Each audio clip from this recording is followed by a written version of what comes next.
Our scripture today comes from the Gospel of Luke, chapter 10.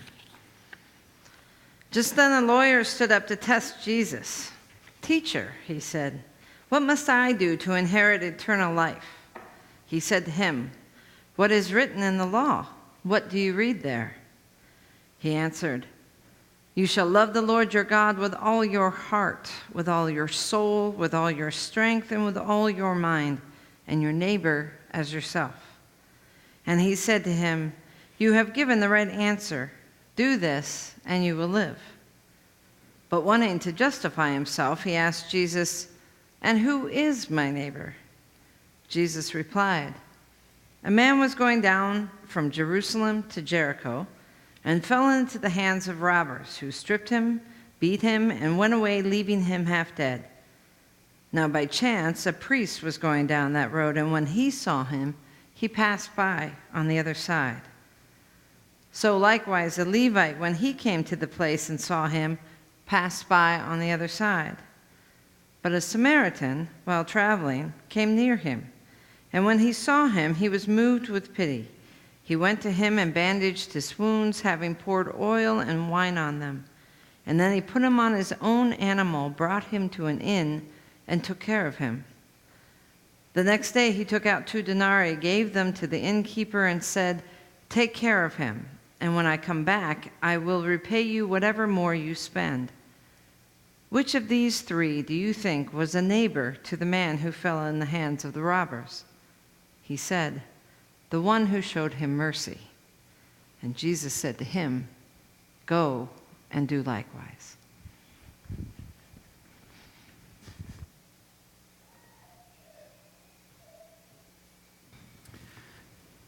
Now may the words of my mouth and the meditations of our hearts be acceptable in thy sight, O Lord, our strength and our Redeemer. Amen. So last week we dealt with a parable of Jesus that is commonly acknowledged to be the hardest parable. Hard because you have this rich landlord who has this servant he's going to fire, who's been managing his accounts, and the servant decides to kind of find some friends for after he's fired by slashing the debts of everybody who owes money to the landlord. And then the landlord says, "Well done." It's like, what? What's going on there? We discovered last week that knowing something about the historical context in which Jesus told his parable, and that context which would have been readily apparent to those who listened, but not to us because we are removed in time and place, really helps clarify, makes the parable very understandable. Now, today, we're going to turn to another parable. This might be called, in many people's minds, the easiest parable, because we're sure we know the interpretation of it. We're going to discover that knowing a little bit about the historical context in which it is set makes the parable far more challenging than we ever imagine. The parable being of the Good Samaritan. In answer to the lawyer's question who stood up and asked Jesus, "Who is my neighbor?" We know the answer to that, right? My neighbor is anybody who's in need, right? I'm supposed to help them, be a good Samaritan. Well, before we rush to that answer, let's consider a few things. First of all, it helps us to put ourselves in more than the position of the Samaritan himself. There are other characters in this story. For instance, there is the priest and the Levite. They see this man who has been left for dead, and they pass to the other side of the road to avoid him. Now, we typically think, kind of write these people off. We don't relate to them. We don't see ourselves in them, do we? I mean, they're obviously evil, insensitive people. I mean, who would you imagine passing by on the other side of the road in the face of such need? Well, when we, again, consider a bit of the historical situation, some of the context, maybe we can see ourselves in the priest and the Levite. See, they actually had reason to pass by on the other side. Jesus is not giving them a pass, saying what they did is a good thing, to be sure. However, they had more reason than you think. It wasn't simply because they were bad people. No, in ancient Israel, if any of us came in contact with human blood or a dead body, even worse, we would be absented from any kind of ritual practice that Israel knew in order to worship Yahweh for a period of days or up to even a week if you touched a dead body. You would have to go through a series of purifications and cleansing and so forth before you could re-enter the stream of worshiping God. Now, for us, that may not be a big deal, but for somebody who's professional, who has got responsibilities like leading worship or conducting funerals and so forth, like a priest or a Levite being involved in the whole establishment of the worship of Yahweh, to come into contact with blood or a dead body would have then removed them from service for a good week. And for all we know, they're headed down to Jericho to conduct a funeral or so forth. They can't just simply show up and say, "Oh, well, sorry, I touched a dead person. I can't do the funeral today. Can you wait till next week?" So there were some reasons there. There are also other reasons that come even closer, perhaps, to you and I, our situation. In that day, the walk between Jerusalem and Jericho was could be a very dangerous one. Jericho and Jerusalem were about 17 miles from each other. Jerusalem sits at about 2,500 feet above sea level, and Jericho is right by the Dead Sea, so it sits about 800 feet below sea level. And the path is long and windy and could be treacherous, not because it's simply steep, but because there's all kinds of places where robbers would hang out, waiting for people to go up or down. It was a very kind of you could be alone for a long time on that road. And here we have a parable of a guy who had fallen in the hands of robbers. Well, it was not uncommon for a set of robbers to rob somebody, leave them out by the road, and then not just simply go away with the loot. They would actually stick around waiting for the next person to come, saying, "Oh my gosh, I need to go help this person," and guess what? Now they're the person beaten up, left for dead by the side of the road, and their stuff is gone. So the priest and the Levite, again, Jesus is not giving them a pass, saying they did a good thing by avoiding this person who's in obvious need. But they do have reasons to ask a very critical question to them on all kinds of levels. What will happen to me if I stop to help the man on the road? And if we kind of knowing this context, we might be able to find a few areas in our own lives where maybe we're closer to that priest or the Levite than we imagine. Are there any times in your own day-to-day lives where you discover, for instance, injustice done in the workplace towards somebody else, but you realize that standing up for them will put your own job at jeopardy? Or are there people towards whom injustice is being done that you feel very strongly about, but because sticking up for them will make you unpopular? Or you'll wonder what your friends will think, or what your family will think, or what have you. You say, well, what will happen to me if I stop and help the person on the side of the road? In our own denomination, the United Church of Christ, we have a history of constantly confronting ourselves with this very question, with person and person, group after group. In 1703, for instance, one of our predecessors, Samuel Sewall, had to face this question: what will happen to me if I stop and help a man by the side of the road? And decided to get over that question and wrote the very first tract against slavery in the United States. In the mid-1800s, all kinds of our own people in our own denomination had to confront this question with respect to slavery then by that time. And we got over that question, became the abolitionists. In 1851, we ordained the first woman in the history of the United States to the Christian ministry. That's because all kinds of people had to get over that question: what will happen to me if I help that woman by the side of the road? Stand up for the equality of women in church, and ordained a woman. In the early 1900s, our people again confronted ourselves with that very question with respect to divorcees who weren't allowed to come into membership in most churches, who weren't allowed to go into the leadership if they were a member, and said no. These people who are subject of divorce are fully equal in the sight of God. And of course, in the civil rights movement as well, all kinds of us had to get over that question, what will happen to me if I help that person on the side of the road? Or in 1973, when we ordained the first openly gay minister, again, it's because we had to get over that question. What will happen to me? I'm not gay. I'm in power, what have you, if I help the person on the side of the road. No, as Martin Luther King looked at this particular parable, he said, the problem with the priest or Levite is they asked that question, what will happen to me if I stop to help the man on the side of the road? And they said bad things will happen, therefore they didn't do anything. The difference between the priest and the Levite and the Samaritan is that the Samaritan was asking a different question, a fundamentally different question.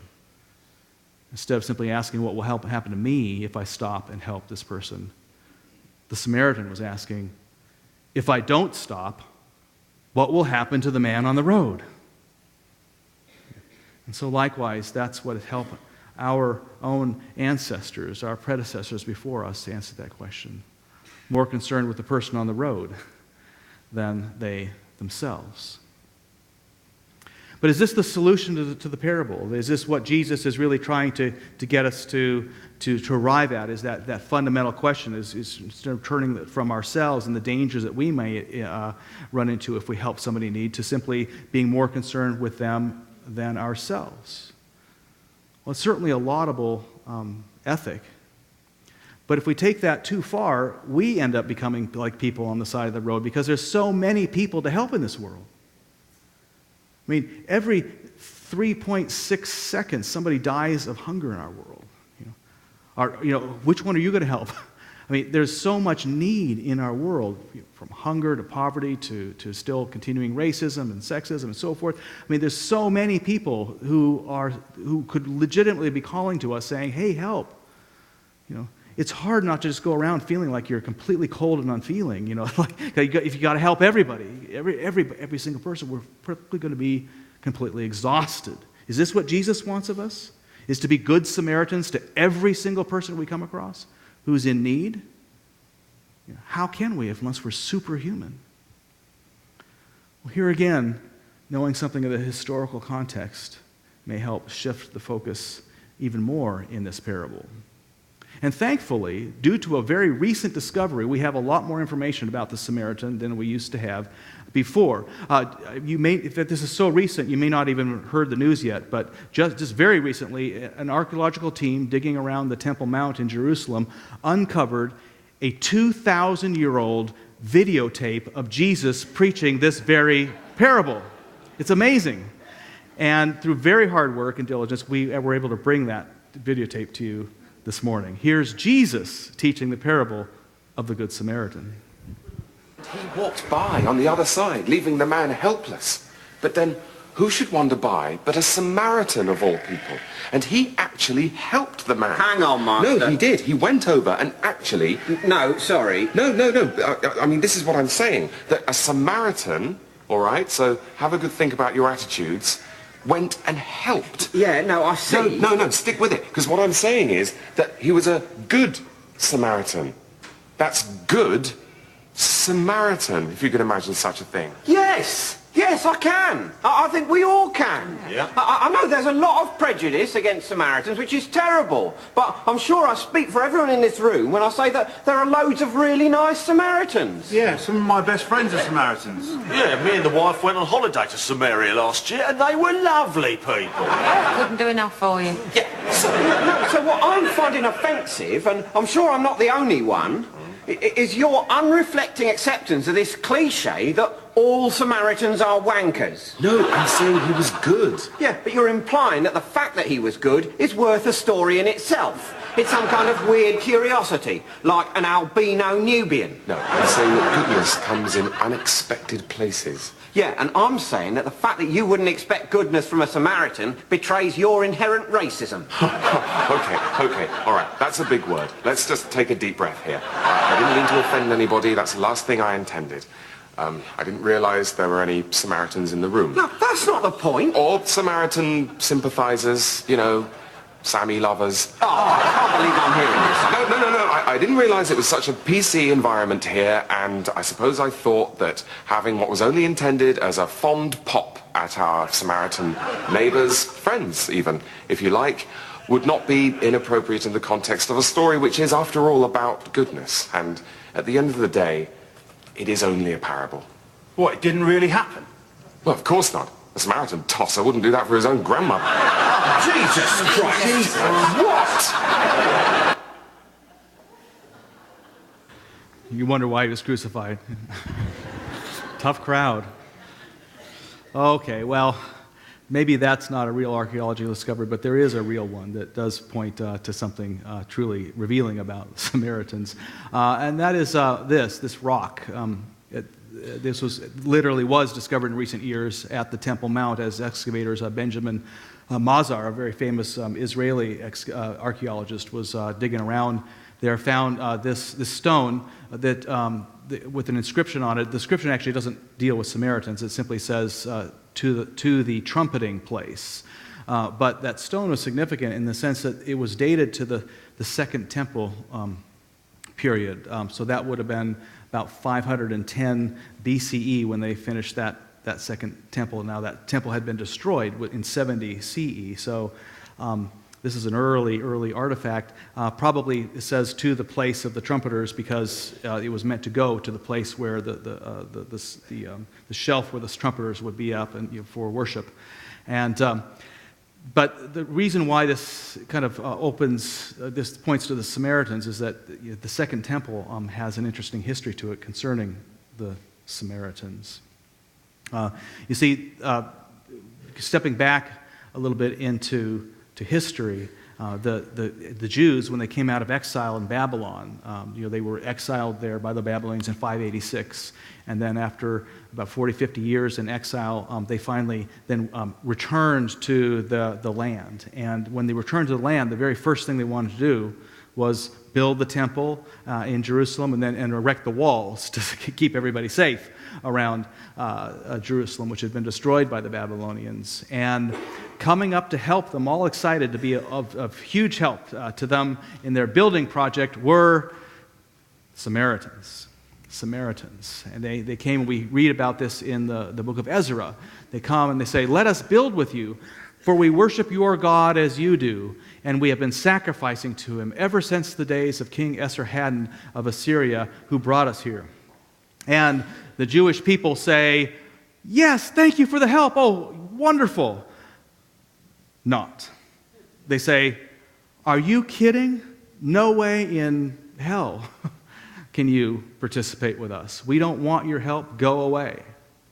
Well, that was a bit offensive to the Samaritans, as you imagine. And so they not only went away, but then they petitioned the powers that be, the Persians, who had allowed them to rebuild the temple and the walls. They actually tried to stop them and actually to stop them from building the temple and the walls. And so basically, for 500 years since that time, the relationship between the Jewish people and the Samaritans had just been going from bad to worse to worse. And there was a whole reason. You may wonder why people who came worshiping the same God and wanting to help, why would they be rejected by the Israelites? Well, then we have to go just a little bit deeper into history, to the very beginnings of Israel as a nation back 1000 BC. That's when King David brought together all of the 12 tribes finally into one unified people. And David decided, we need a capital, and he put the capital in Jerusalem, which was in the far south of Israel. So you have Israel, and then it stretches way up, and so you got the capital way over here, and people stretched for miles and miles north of there. Now, you may know just from Nebraska history what it's like to choose a capital.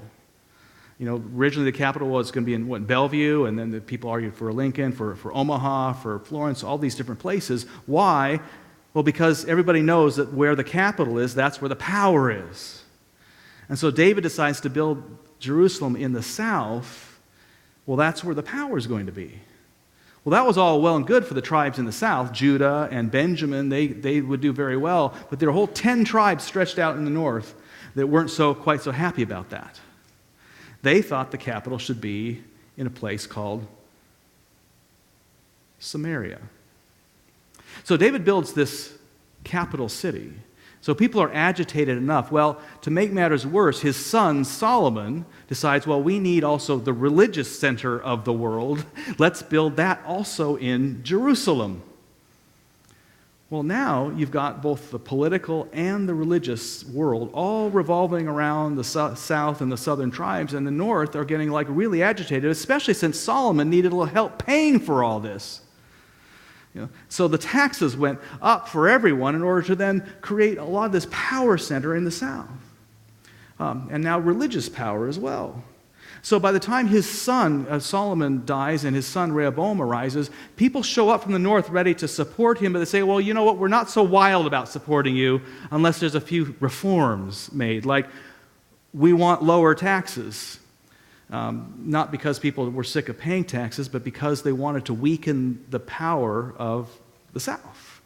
And we want less conscription in the army and so forth. They basically were trying to erode away that power a bit, give them a little bit more. Well, Rehoboam and the elder statespeople, were advising Rehoboam, said, listen, they weren't necessarily agreeing with the north, but they said, they do have a point. And you should listen to them. Here, maybe we can work something out. But Rehoboam had all these young upstart political leaders who were also advising him. They said, hey, these people are protesting your power? You shouldn't weaken that. You should make it stronger. Raise their taxes even more. Put more of them into conscription in the military and so forth. Make it harder for them. And that's exactly what Rehoboam did. Well, you can guess what happened. Civil war happened. So in 930, roughly, Israel, after only 70 years of being a united nation, split into two nations. The kingdom of Judah in the south, or the southern kingdom, and the kingdom of Samaria in the north, also known as the kingdom of Joseph. So these two tribes, and then that was followed by about 60 years of warfare between the tribes. Well, eventually things kind of settled down. They went through about 80 years of basically kind of cautious friendship, or at least alliance at times, sometimes truly seeming to be friendship. But bottom line, everything fell apart then in 722 BCE when the north got involved in a major political gamble that the south objected to, that ended up getting the north not only in trouble with the south, but also in trouble with the Assyrians, who were the big superpower at the time. And the Assyrians came down, and they swept over northern Israel. They wiped out city after city, village after village, and they carted off their people into the first great exile. 10 tribes to the north, exiled. These 10 tribes were so deeply exiled that to this day they're known as the 10 lost tribes of Israel. And so deeply lost, we still don't know exactly where they went. Well, the Assyrians were so good. I mean, part of the reason why it was hard to recover after that was because the Assyrians, when they exiled people, they not only carried you off, and instantly they didn't carry off the entire population. That would have been too much. Probably about a quarter of the population was carried off. But then what they would do is they would take other people they'd conquered, and they would say, hey, free land down south. Come. Houses, vineyards, you want them, you got them. So that if you, as an exiled Israelite, ever managed to make your way back to your homeland and said, hey, that's my vineyard, somebody would say, well, no, it's not. It's mine. And they'd have legal rights to that. So once you were exiled, you couldn't return anymore. Well, so now imagine the view of the northerners from the perspective of the southerners. It's like not only, first of all, they rebelled against us. And by the way, when they rebelled, they set up alternate temples. They set up one in Bethel, which is right across the border with southern Israel, to try to woo the southern Israelites to worship there. And they set up one in the far north in Dan to try to keep the population from coming down into Jerusalem for worship. And those temples were fronted by two giant golden calves. Those calves ring a bell for you? Yeah, there's that Exodus. They're going through the wilderness. The people, Moses comes down from the mountain, and what are they worshiping? A golden calf, a symbol of Baal. So the people in the north have not only are political enemies, but they're also become religious enemies. They're heretic Jews, in their opinion. And now, not only ever since that great exile, not only they're heretic Jews, but they've been mixed with all kinds of people with all kinds of other weird faiths, intermarrying and so forth. And now they're beyond heretical.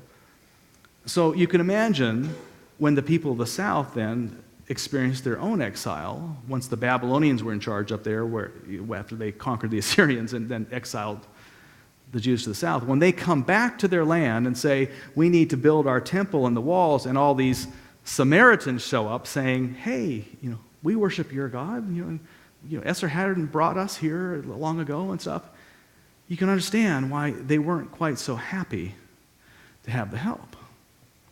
These people were beyond heretics, and any kind of mixing with them would make them very afraid, because the people in the south, they kind of thought their exile, when they were exiled to Babylon, it was kind of because they weren't following Yahweh closely enough. So they were like uber strict when they got back from exile. And so now to suggest that you're going to mix in with all these heretics is like, forget it. So that's why for 500 years after that, just things went from bad to worse to worse. So when Jesus then tells his story about a Samaritan helping, he did not meet the video audience, the PC crowd, saying, oh, the Samaritans, they're so nice and wonderful. It's like, what? A Samaritan? Are you kidding me? Yeah. So let's just bring all this into our parable now, some of this awareness, which would have been his audience, Jesus' audience, would have been very aware of all this in his day. When Jesus tells the parable, first of all, we kind of relate a bit more to the priest and the Levite in there. The people are kind of asking themselves, kind of seeing themselves in these two people. But also they might be, well, are they really seeing themselves in the Samaritan? This lesson that we were just kind of learning about this, being more sensitive to people in need, may be a good one, like be a good Samaritan. But for them, like, what? You want me to be a Samaritan heretic person helping people? Why can't I just be a good Jew helping people?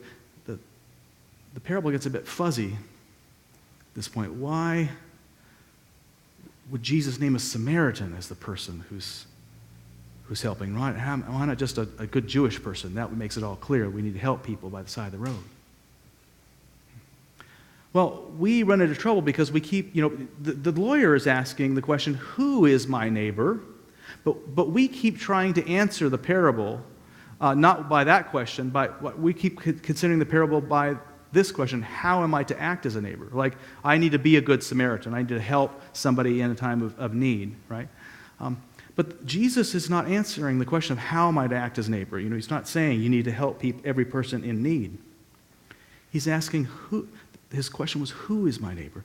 The attorney has asked that question. Who is the person who I'm supposed to love my neighbor as myself? Who's the person who I'm supposed to love as much as myself? And Jesus gets him to answer what? In this parable, well, it's the one who showed compassion who's my neighbor. So Jesus is answering the attorney, when the attorney asks, who is my neighbor?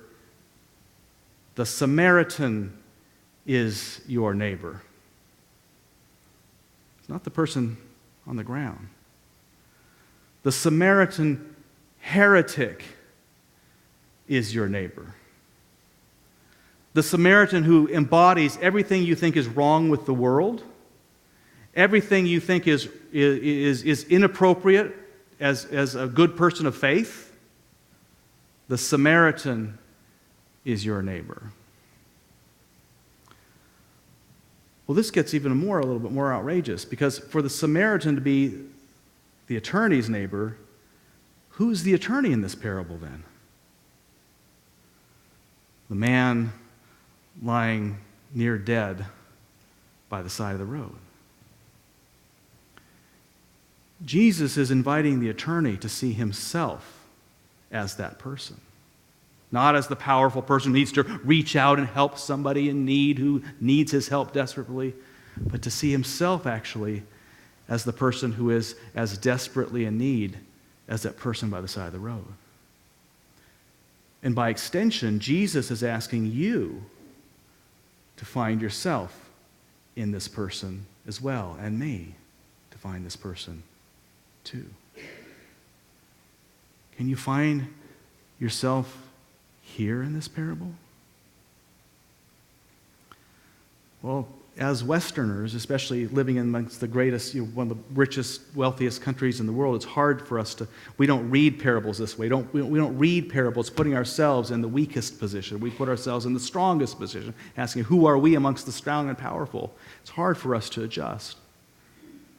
But if you look at your own personal life, can you find times, for instance, when you have felt helpless? When you have felt desperate? Where the rug has been pulled out from under you, the world has come apart, and you wonder, where is God? If you can find those places, perhaps you'll hear the parable a little bit more clearly. For what Jesus is suggesting to us is oftentimes when the rug is pulled out from under us and life collapses under our feet and we feel as if we are near the point of giving up, help always comes if we're open to it. But we oftentimes miss that help because it's not coming from the source that we think it should. Help comes from the most unlikely of places, the most unlikely of people. Like Samaritans. People, if that person who was dead on the side of the road, or near dead, he was probably a Jew, and probably, like, if he had a list of 10 people who'd like to help him, Samaritan would not be on that list. But it's exactly the Samaritan who became his neighbor. And if you look at this in a certain way, if you look at this not from the point of physical, well-being, but spiritual well-being, perhaps the parable even comes a little bit clearer. Like, for instance, in all those great justice movements we just named earlier, whether it be abolition of slavery, to ordaining women, to welcoming divorcees, to racial equality, to LGBT equality, in all these situations here, we tend to automatically think, well, the person we're helping, like the gay people or the black people or the divorcees, they're the person on the road, and we as good Samaritans, we are helping them. If we're not gay or black or woman or what have you, we are. And yet, from the standpoint of God's kingdom, from the standpoint of God looking at us saying, who is best reflecting me in this world? Take a slave owner versus a slave. Who is the person with respect to God's kingdom who is nearly dead by the side of the road? The slave or the slave owner? Or the person who refuses to recognize that women are every bit as loved by God as men? Who is the person who is near dead by the side of the road? The woman or who seeks equality, or the man who is preventing that? Jesus invites us to look at our own lives and consider some pretty challenging questions. It's not just simply about reaching down and helping people who are but they're utterly dependent upon us because we are in need. It's actually to recognize that we are oftentimes the person in need. And the very people who we reject are the very people who God is trying to make our new neighbor. Our neighbors tend to be the very highly unlikely ones. I want to bring this to a close. We're running a little behind, but I do wanted to recognize that in youth ministry, we just welcomed our new youth minister today. In fact, I would like to bring Will up one more time very briefly. In youth ministry, people who have spent any amount of time in youth ministry discover the meaning of this parable faster than the rest of us do, that God help tends to come from the most unlikely of sources.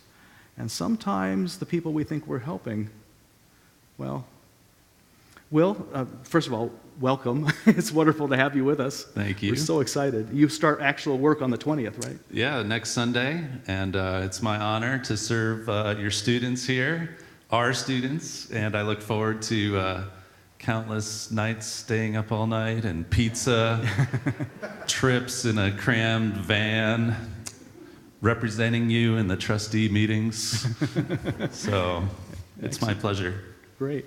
Well, you had an experience kind of this reversal in the parable just from your own kind of sense of calling into youth ministry. It wasn't really through people who you thought were like heretics with respect to God's kingdom, but really through people who you thought you were coming to help. Right? Yeah, well, often I took a mission trip when I was in high school junior year, and I went to Sucre, Bolivia.